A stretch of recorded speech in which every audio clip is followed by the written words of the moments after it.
ကျွန်တော်တို့ဟာ social media တွေကိုကြည့်ရင်ကိုယ့်ဘဝကိုသူတစ်ပါးနဲ့အမြဲနှိုင်းယှဉ်ပြီးတတ်ကြပါတယ်။သူတို့ရဲ့အောင်မြင်မှုနဲ့ပျော်ရွှင်နေတဲ့အခိုက်အတန့်တွေကိုပဲမြင်ပြီးကိုအားမလို့အားမရဖြစ်မိတတ်ကြပါတယ်။ဤသို့နှိုင်းယှဉ်ပြီးခင်ကပင်သင်ဘဝ၏ပျော်ရွှင်မှုများကိုတဖြည်းဖြည်းလျော့ပါစေတတ်ပါတယ်။ social media မှာမြင်နေရတာတွေအားလုံးကအမှန်တရားလား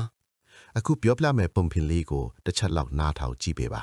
။လွန်ခဲ့တဲ့နှစ်ပေါင်းများစွာကတောင်တန်းပွေနဲ့နီးတဲ့တိတ်ဆိတ်တဲ့ရွာလေးတွေမှာအဖိုးအိုလေသမားတနူးရှိခဲ့ပါတယ်။သူဟာချမ်းသာတဲ့သူတယောက်မဟုတ်ပါဘူး။သူ့မှာစိုက်ပျိုးဖို့မြေကွက်ငယ်လေးတစ်ခုနဲ့မြင်းတစ်ကောင်ပဲရှိပါတယ်။အဲ့ဒီမြင်းဟာသူ့အတွက်လဲထွန်းပေးတဲ့ဝန်ထုတ်ဝန်ပိုးတွေကိုတည်ဆောင်ပေးတဲ့သူ့ရဲ့အသက်မွေဝန်ကြောင်အတွက်အထူးအားထားရသူပေါ့။တမနက်မှာတော့လေသမားကြီးနိုးလာတဲ့အခါမြင်းတင်းကိုထဲမှာမြင်းမရှိတော့တာကိုတွေ့လိုက်ရတယ်။မြင်းကပျောက်သွားပါပြီ။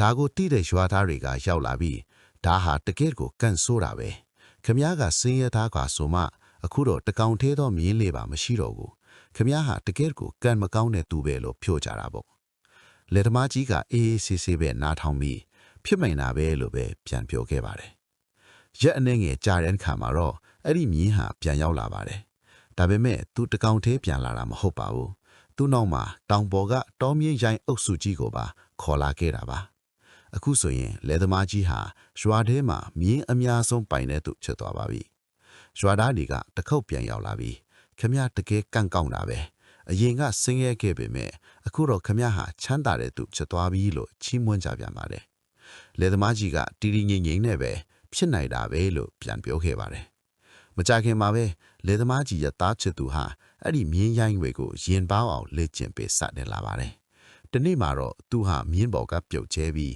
ခြေတော့အပြင်းထန်ကျိုးသွားခဲ့ပါတယ်။ရွာသားတွေကထပ်ရောက်လာပြီးတကယ့်ကိုဝမ်းနည်းစရာပဲ။ရရှိခဲ့တဲ့ကံကောင်းခြင်းတွေကအခုတော့အန်ဒီရဲ့ဖြစ်သွားပြီလို့ပြောကြတာပေါ့။လေသမားကြီးကသူ့သားပြီးမှထိုင်ရင်ဖြစ်နိုင်တာပဲလို့ထပ်ပြောခဲ့ပြန်ပါတယ်။အဲ့ဒီတော့မကြခင်မှာပဲတိုင်းဖေမှာစစ်ပွဲတွေဖြစ်ပွားလာပါတယ်။စစ်သားတွေဟာရွာထဲကိုရောက်လာပြီးတမ်းမာတဲ့လူငယ်မှန်သမျှကိုစစ်ထဲဝင်ဖို့အတမခေါ်ဆောင်သွားကြပါတယ်။အဲ့ဒီထဲကလူငယ်တော်တော်များများဟာအိမ်ကိုပြန်မလာနိုင်ခဲ့ကြပါဘူး။စစ်သားတွေလက်သမားကြီးရဲ့အိမ်ကိုရောက်တဲ့အခါမှာတော့ခြေထောက်ကျိုးနေတဲ့တားဖြစ်သူကိုမြင်ပြီးခြံထားခဲ့ကြပါတယ်။ရွာသားတွေကနောက်ဆုံးတစ်ခေါက်ထပ်ရောက်လာပြီးအရင်ကကန်ဆိုးလို့ထင်ရတဲ့အရာက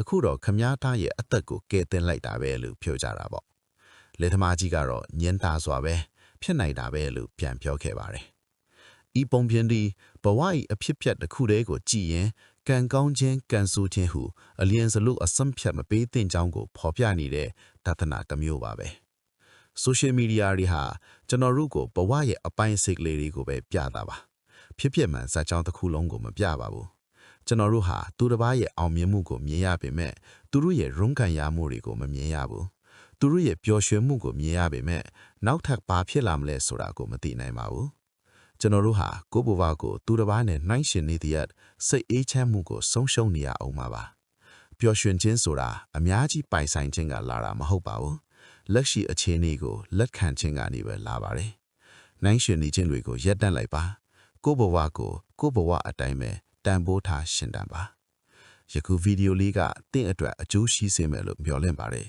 ။ဒီပုံပြင်လေးနဲ့ပတ်သက်ပြီးတင်ဘလို့မြင်ယူဆတယ်လေဆိုတာကို comment မှာရေးသားပေးခဲ့ပါဦး။ဒီလိုမျိုးစိတ်ခွန်အားဖြည့်စေမဲ့အကြောင်းအရာတွေကိုဆက်လက်ကြည့်ရှုနိုင်ဖို့ကျွန်တော်တို့ရဲ့ကံကောင်း channel ကို like and subscribe လုပ်ထားဖို့လည်းဖိတ်ခေါ်ပါရစေ။အဆုံးထိနားဆင်ပေးလို့ကျေးဇူးတင်ပါတယ်